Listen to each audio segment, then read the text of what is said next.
Hello, welcome to the Mental Health Podcast. I'm Kevin Frankish. Thank you so much for taking this time with me. It's the most wonderful time of the year, isn't it? At least that's what we're told. The commercials say it. The songs tell us to enjoy this time of year. I, for one, am not a huge fan of the Christmas season. It gives me anxiety. It really plays on my depression. I'm better now than it was years before, but whenever I hear that first Christmas carol, in fact, whenever I hear Christmas carols, I kind of get that feeling inside. And I know that I'm not alone. This is the toughest time of year for many people. And a lot of it revolves around shopping, with limited finances, with making sure you get the right present before it sells out. It's a lot of pressure. And it's a lot of pressure that takes away from the good feeling of the holidays. Well, I'm hoping that information is going to be helpful here. It's going to be your best weapon against anxiety and depression at this time of year. Learning about how to shop with your mental health in mind. I have got a great guest. She is a professor of consumer psychology at Anglia Ruskin University in Cambridge in the UK. Professor Cathrine Jansson-Boyd is going to be filling us in on some things that we should know about before we hit the shopping malls. Combating holiday shopping stress, right now on the Mental Health Podcast.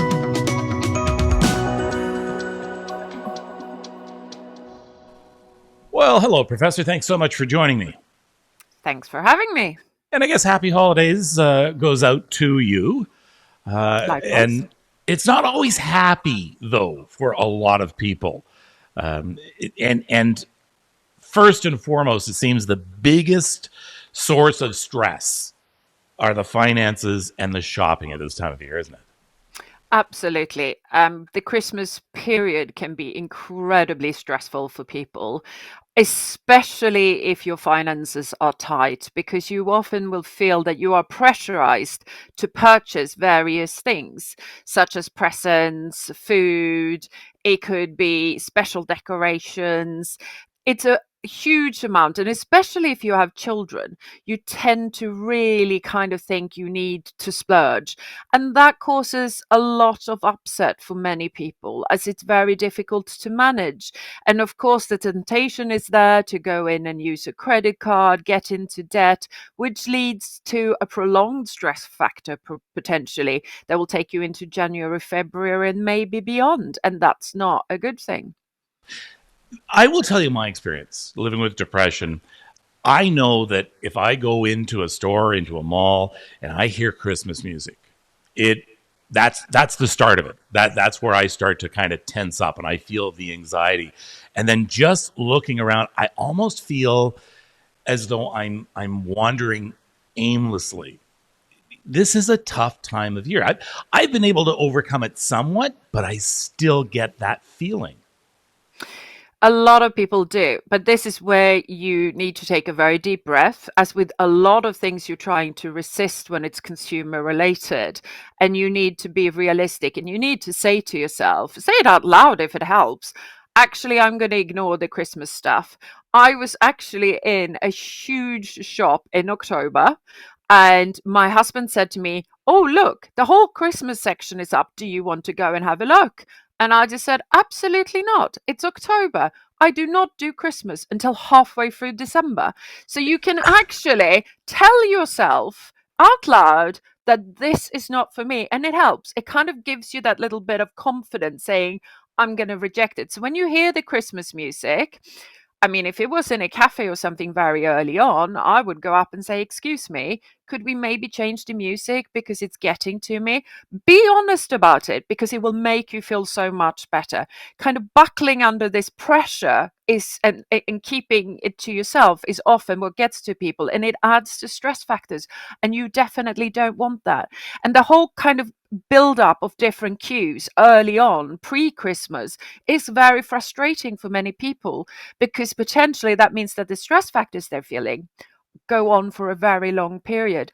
And as we know, the longer you're stressed for, the worse it can actually get, and you need to nip it in the bud and resist, basically.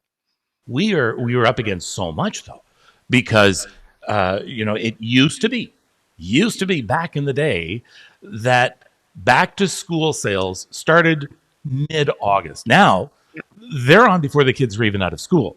And then you had Halloween, and Yep. that would start, mid-October. No, now it Yep. starts early September. And it goes Yep. on into the holiday season where, yes, all the shops right now are all full Christmas displays. We Yep. haven't even gotten to Remembrance Day yet. Yeah, it's very, very true. And it is a huge issue because also people get really fed up with it. But, which I keep saying to consumers, for those who are financially hard up, this is an opportunity to actually try to save on money. A lot of the Christmas bargains are actually to be had very early on, like in October, because then they're struggling to selling them. So they're pushing them more, which means there's usually more deals to be had. And equally, you could spread your purchases across from October to December. So when December kicks in, you don't have to have the one monthly pay package to cover everything you need for Christmas. But for that, of course, you need to be disciplined and you need to think about if you're buying food, will it last till Christmas? Can it be frozen? You need to be quite pragmatic about it. But early shopping can be a money saving exercise if you are a savvy shopper. Especially if you can spread it out between paychecks rather than that one paycheck in Yeah, in yeah, December. And exactly. I find it fascinating that you're a professor of consumer psychology, and I think that what could happen here is being forewarned is being forearmed. Information is king. So maybe if you know what these shops are doing to your psyche and your mind, you might be able to be at least aware of it, which makes it easier to counter. Because make no doubt about it, businesses and corporations hire people like you to try and get me to buy their product. So there's a whole bunch of psychology going into the store. It's not just fancy signs or fancy advertising. There's stuff happening I might not even be aware of, right? Yeah, absolutely. I mean, unfortunately for many consumers, we are hired to help to push sales, to push products, to make layouts better, to kind of ensure that you're walking round and round in circles and come out with a million things that you never intended to buy, basically. But of course, you again can actually be a savvy shopper. It's not all that difficult.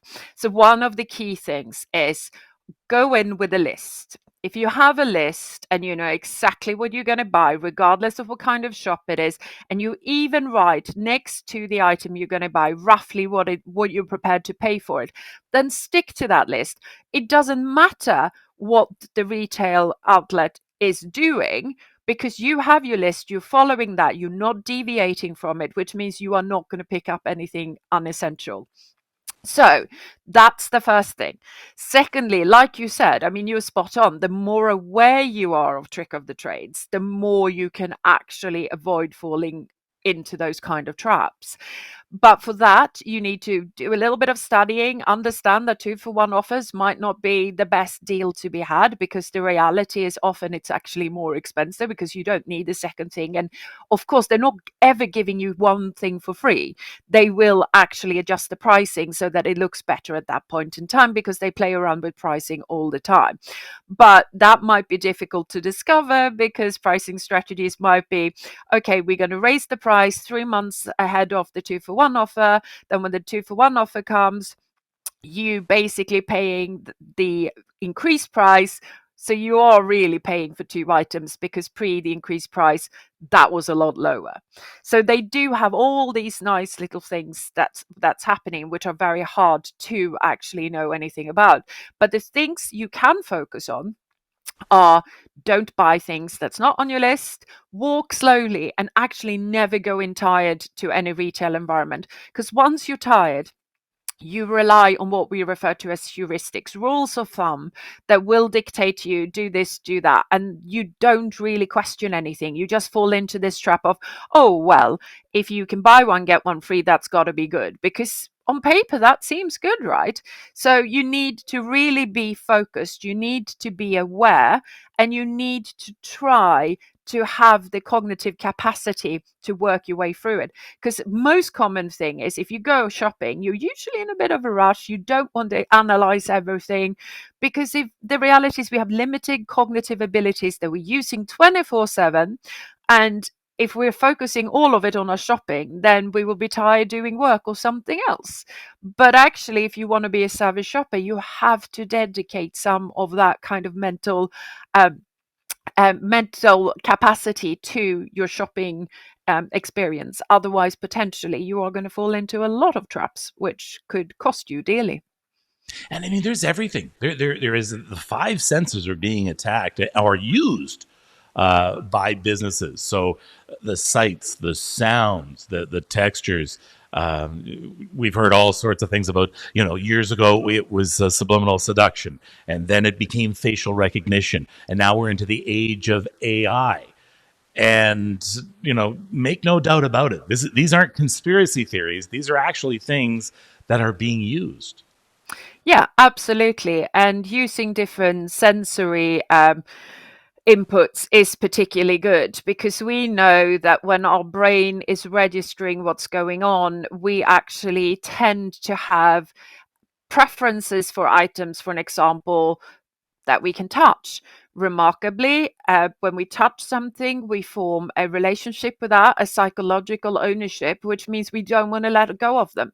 So, if you can create a display where people go up to touch the items, they are much more likely to purchase them. So, that's another thing you can stay away from as a consumer. Don't touch things unless you absolutely are determined you're going to buy it, because you are. Really? Yes, because you are also more likely to pay more for it than you intended to, because you feel it belongs to you. And with that, it's worth more. Mm. So you really want it. And then, of course, unfortunately for the consumers, which we can't control, but the olfactory sense is hugely influential, because it can gives you memories or bring back memories that we kind of forgotten about. A bit of a cliche, but it's very true, is supermarkets that have very strong senses. Bread smells, it's because Yes. it reminds us of our childhood. We think of baked goods as something, milk and cookies effectively. They smell great. It's part of what we did as children. I loved my childhood, so hey, this got to be extra freshness. And even though we might find that there is nothing particularly fresh about that supermarket, our sensory system is telling us the fact that it smells like something is freshly baking. It means that everything in there is fresh. So we draw that kind of sweeping assumption and therefore buy more. So you do have to kind of be a little bit alert. If it smells great, focus more on your shopping list. Don't deviate. Don't deviate. It's so important, because otherwise you'll start picking up loads of vegetables, even though it's a bread smell, just because you think, it's all so fresh. This is exciting. I've got to buy it. And the same thing, yeah, sorry. No, no, no. Keep going. Sorry. Keep going. Well, it's a similar kind of thing for Christmas. You walk into big department store perhaps, and they have some kind of scent that is a bit cinnamon like, or Yes. perhaps a little bit Christmas tree like, and all of a sudden you think, it's all associated with Christmas, even though most of it won't be, of course. But you are then more likely to buy more items because you feel more Christmassy, because you're picking up on that smell. We have a choice when we enter most stores. We can just walk in and carry things in our hands. We can grab a little basket that's usually at the front. We Yep. can grab a shopping cart, or we can grab a smaller shopping cart. Yeah. But this isn't all about convenience, is it? There's intent with your choice of transportation, shall we say, about carrying your products. Absolutely.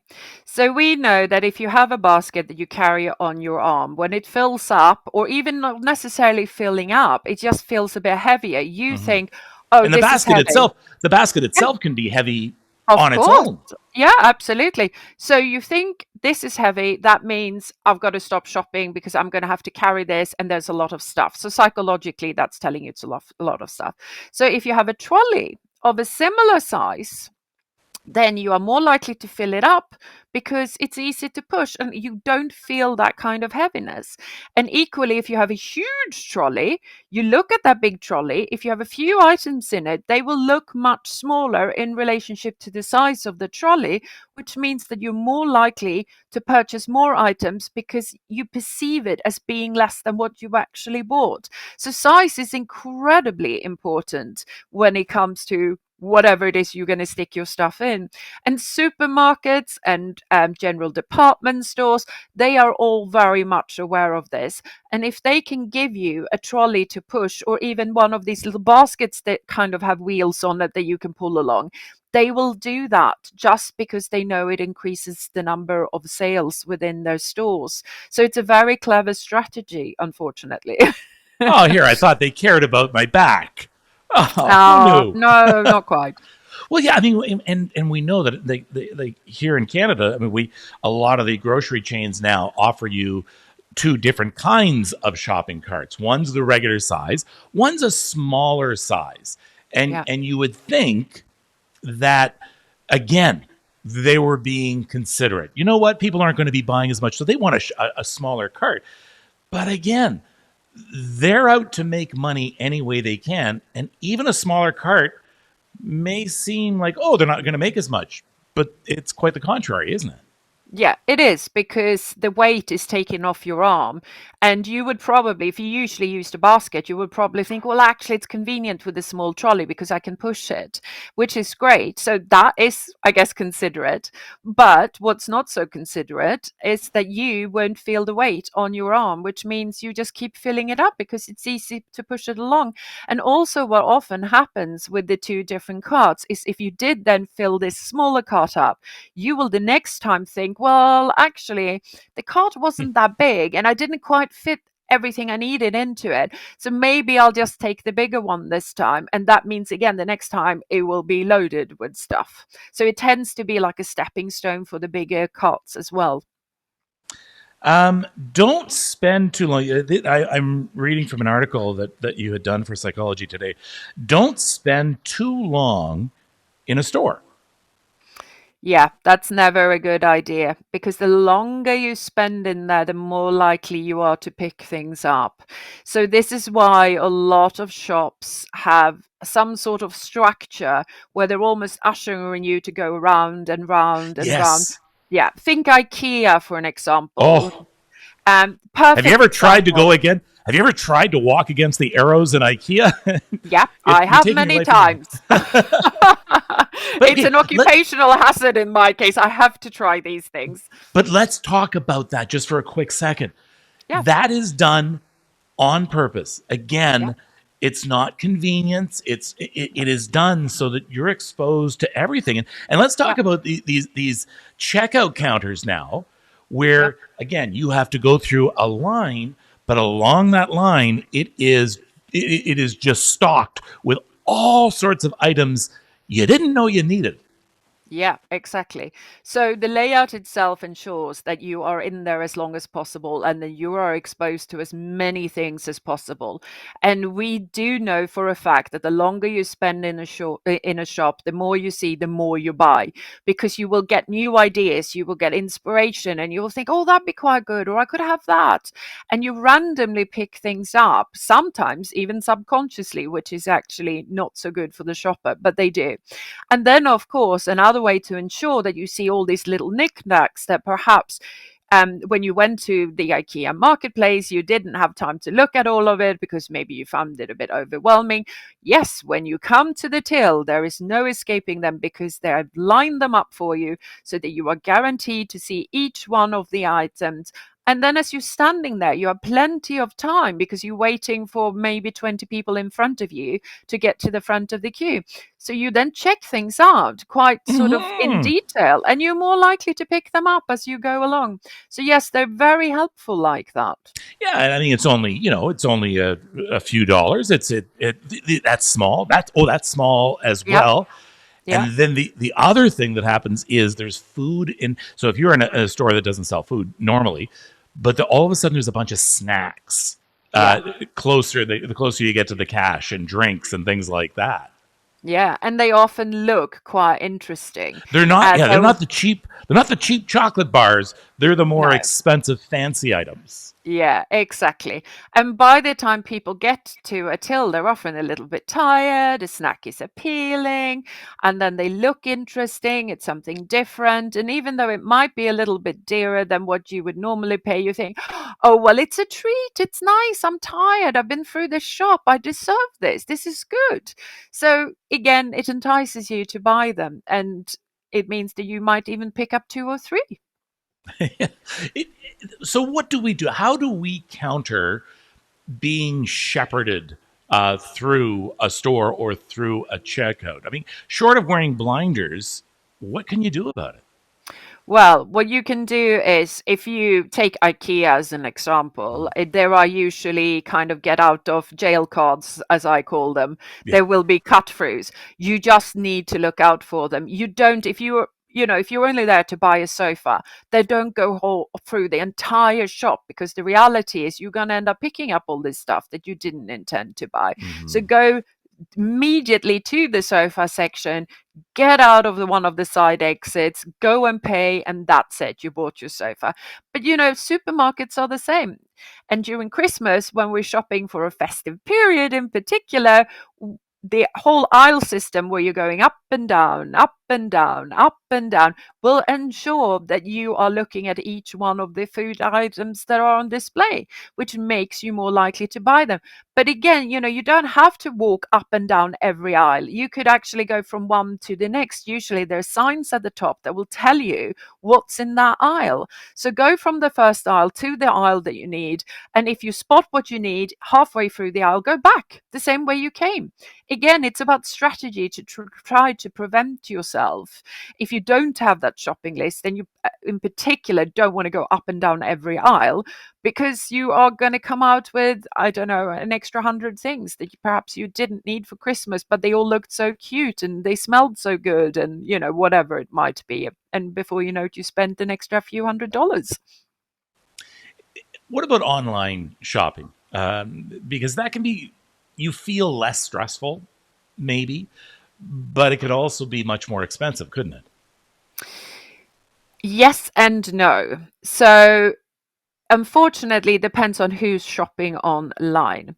So what we have found with the Christmas period in the last few years in particular, especially since COVID, of course, is the people who leave things to last minute, which many do with the purchase of presents for others. They go on something like Amazon and they will buy 20 things that they think are okay. Usually they are last minute decisions, which means they are not well thought through. They arrive at home and they will pass them on to someone who won't particularly appreciate them. So you might feel the stresses of not getting it right. It's probably not much cheaper either, in all fairness, unless you really have the time to do the research, because research is key to successful and cheaper products online. But then we also have people who are particularly utilizing other sensory systems apart from vision, and they actually experience certain stress levels with shopping online. So you can be very haptically driven, for an example. And if you can't touch anything online, it leads you to serious doubts about what you're buying. But because perhaps you left it at the last minute, you will still go ahead and purchase them, but you won't feel happy about it. And neither when they arrive at home with you will you feel that you got a good present. So that could be a different kind of anxiety. So you have to kind of know yourself to be a good shopper. So again, not everybody knows whether they're haptically driven. They need to touch things. And if you don't know that, of course, it's really difficult to know why you're feeling so insecure about it. And then you throw things in like Black Friday, Cyber Monday, pre-Christmas, that people think, wow, I'm going to get bargains for Christmas. But then, of course, they're lured by the price reductions.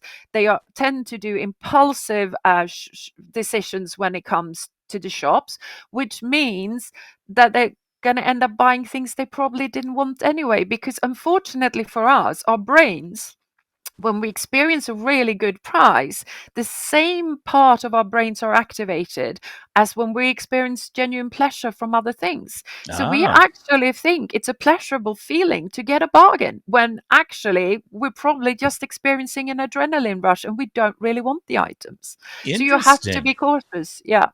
Interesting. Okay, so what's happening? What about shopping addiction? I mean, is there such a thing? Yes, there is definitely such a thing. Now, the problem is that our diagnostic statistical manual that is released by the APA decided not to include this in the last run that they released, which is most unfortunate because it's something that we have known about for quite a long time now. It's quite well researched. The problem we have in actually diagnosing it is that it is somewhat similar to other addictions, that it can be very complicated because it might happen once a week, it might happen every day, it might happen once a month, it could even be yearly. And because of the inconsistent patterns and the kind of experiences people have, and that it's socially acceptable to shop, Hmm. makes it very difficult to diagnose. Because someone who goes shopping once a month and spends far too much money, people will probably just respond to as, oh, well, you spent a bit too much money once. I mean, it's not a big deal, right? Because everybody shops. But for that person, it might generate the most horrible feelings. They might feel terrible about it, and they might be in serious debt as a consequence of spending way too much money. So it could have a really detrimental effect. And sometimes people aren't aware of this. They just can't distinguish between, what am I actually feeling here? Is it due to the shopping? Is it due to something else? Because we tend to associate shopping with something positive and fun, when actually it may not be for some people, but they find it difficult to kind of verbalize. And also, it's quite shameful for people to seek help and say, I'm addicted to shopping. I Please have a help me. problem. Yeah, Yeah. just like it is with other addictions. So it's very, very complicated, unfortunately. And that you brought up a very interesting point, and that is the the pleasure that we receive from shopping, from purchasing, from getting something that's new, from getting something we think someone's going to be very very happy with. What can we do to lessen the stress on ourselves while we're shopping, enjoy it a little bit more? I think if you enjoy shopping more and you're not desperate, perhaps, I mean, don't tell me if I'm wrong, that maybe you'll spend a little less if you're doing it in a good frame of mind. Well, you are more likely to be cautious if you're happy, because if you're happy, you're likely to slow down. And it's the pace often and the fact that we are rushed that means that people aren't focusing on exactly the right cues for what they're buying. Price, texture. Do you need it? Does Auntie Helga need it? Whatever it might be. So Auntie if you Helga. Yeah, Auntie Okay, Helga might want sorry. a Christmas present. Yes, absolutely. Often we are rushed. So if we can slow down, that will be the key. And often slowing down means we're enjoying it more. So it might just be to enjoy it more, we need to slow down. So make the conscious decision of actually taking a step back. Don't have 20 minutes for your shop, have an hour for your shop, and try to kind of have a cup of coffee while you do it, or tea, or whatever, chai latte, whatever it is that floats your boat. Walk around with it, browse. And also, if in doubt, and I think this is the key, applicable to real life shopping just as it is online. If in doubt, take a step back, go off, look at something else. And if you really don't feel this desperate urge to go back to that item that you have seen, you are unlikely to think it's a good purchase. So then just don't go back. That is such a good point. I wanted to ask you about that because it's a matter of that kind of confusion, but that feeling as though I got to get this right now. I look at this price. That's I guess that's good, and like I don't know if they would use this. I don't know if it's the right, but I really should get it now. It's almost like if I don't get it now, Yep. that's it. I'm never going to find a gift for this person. Yep. Period. But walking away all of a sudden it may not be as important because you can't see it, you can't touch it.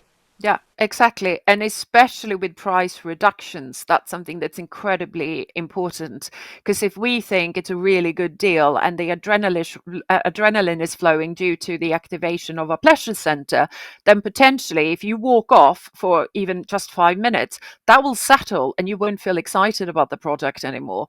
And you are highly unlikely to return.